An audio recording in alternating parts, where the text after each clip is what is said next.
Esse é um tema importante para o censo e que merece ser olhado com atenção por todos os envolvidos no trabalho de campo. O entendimento sobre o que é deficiência evoluiu muito nos últimos anos. Deixamos para trás a ideia de incapacidade para nos concentrar na funcionalidade das pessoas com deficiência. Não é uma questão de opinião, é o que diz a Lei Brasileira de Inclusão da Pessoa com Deficiência. Vale saber como ela define uma pessoa com deficiência: aquela que tem impedimento de longo prazo de natureza física, mental, intelectual ou sensorial, o qual, em interação com uma ou mais barreiras, pode obstruir a sua participação plena e efetiva na sociedade em igualdade de condições com as demais pessoas. A partir disso, fica fácil entender por que esse tema é importante. Só sabendo quantas são as pessoas com deficiência e entendendo as suas dificuldades, é possível adotar políticas públicas que deixam as oportunidades mais equilibradas para todo mundo.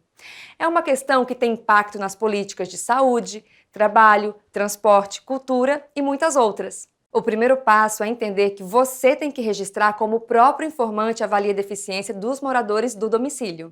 Você ficará muito pouco tempo com aquelas pessoas para entender como elas lidam com essas questões.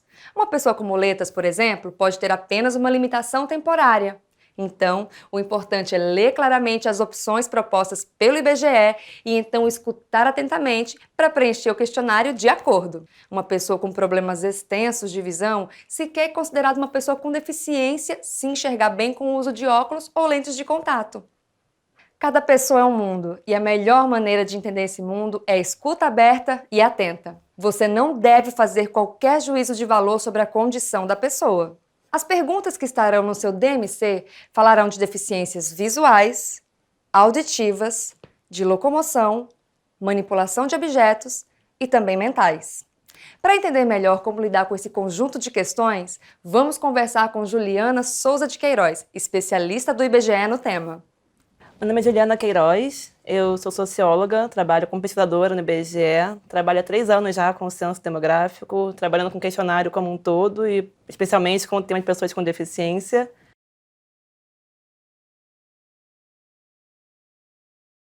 A Lei Brasileira da Inclusão da Pessoa com Deficiência é uma lei que ratifica aqui no Brasil alguns parâmetros e alguns princípios da Convenção Internacional do Direito da Pessoa com Deficiência, que é uma convenção da ONU, e ela ratifica o modelo biopsicossocial da deficiência. Antigamente, você tinha o modelo biomédico da deficiência, que entendia deficiência no corpo do indivíduo.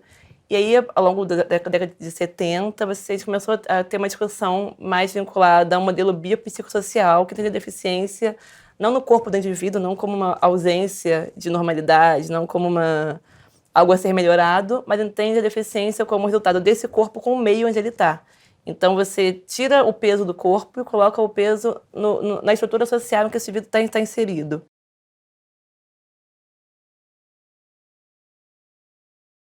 A deficiência, de acordo com o modelo da Convenção da ONU, ela é o resultado da interação entre um corpo que tem impedimentos, isso é, que tem problemas nas suas funções, nas suas estruturas corporais, e o meio em que ele está inserido. Então, por exemplo, se a gente pegar um aluno de uma escola em um país mais desenvolvido que tem dificuldade de visão, por exemplo, que tem uma perda parcial ou inteira da visão, que ele tenha todos os recursos dentro da escola, que ele tenha o sinal sonoro de trânsito para atravessar, que permita que ele chegue até a escola com segurança, em comparação a um estudante num país mais pobre, que a escola não esteja preparada para recebê-lo, que a cidade também não esteja preparada para recebê-lo.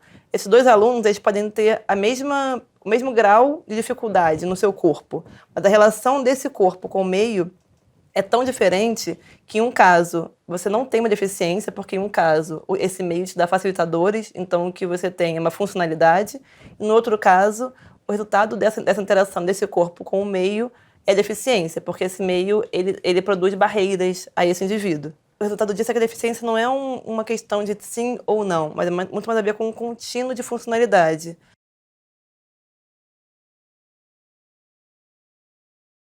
É fundamental que a gente saiba qual é o número de pessoas com deficiência no Brasil.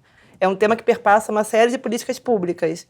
Então, esses dados que o IBGE produz colaboram para esse entendimento de onde estão essas pessoas e quais são as necessidades que elas têm.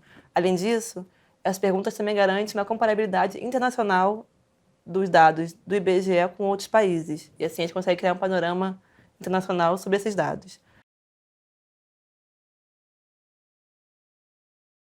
É uma pergunta muito delicada, na verdade, né? Ainda tem uma parte da sociedade que estigmatiza muito a deficiência. Então, para esse entendimento de deficiência como algo anormal, como algo a ser consertado, que é um entendimento ultrapassado já, mas que infelizmente ainda vigora em algumas cabeças, é uma pergunta muito constrangedora.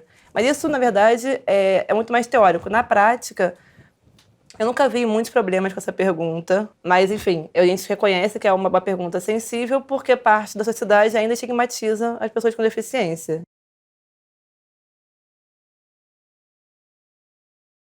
É interessante observar nessa pergunta que a gente não faz uma pergunta direta, como você tem deficiência ou você não tem deficiência. A maneira como é formulada a pergunta pelo IBGE, que é amparada pelas recomendações internacionais, você tem dificuldade de realizar tarefas cotidianas. Então, você tem dificuldade de enxergar, mesmo usando óculos, você tem dificuldade de caminhar ou subir degraus. A maneira como é formulada a pergunta é para abarcar outros tipos de deficiência, não só as mais severas, mas também para ajudar você, recenseador, a fazer a pergunta de maneira menos constrangedora. A pergunta tem 4 opções de resposta que indicam justamente esse contínuo de funcionalidade. O IBGE considera deficiência quem responde que tem muita dificuldade ou que não consegue de modo algum.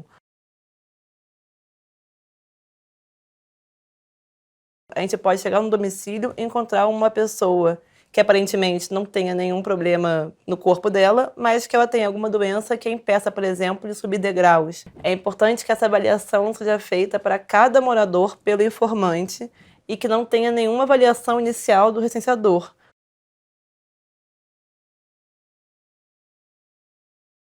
Até os 2 anos de idade, a criança ou o bebê ainda está em fase de formação. Então, por exemplo, não faz sentido a gente perguntar se um bebê tem dificuldade para caminhar ou subir degraus de 0 aos 2 anos de idade, porque está aprendendo a caminhar ali.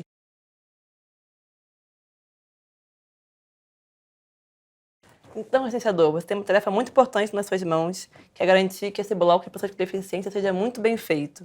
As 5 perguntas que você vai levantar são dificuldade para enxergar, para ouvir, para caminhar ou subir degraus, para pegar pequenos objetos com as mãos e também deficiências mentais.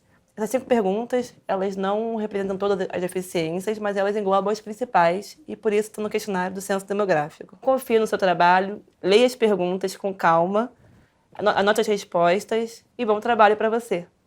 É isso! Com abertura para o outro, todo mundo se entende.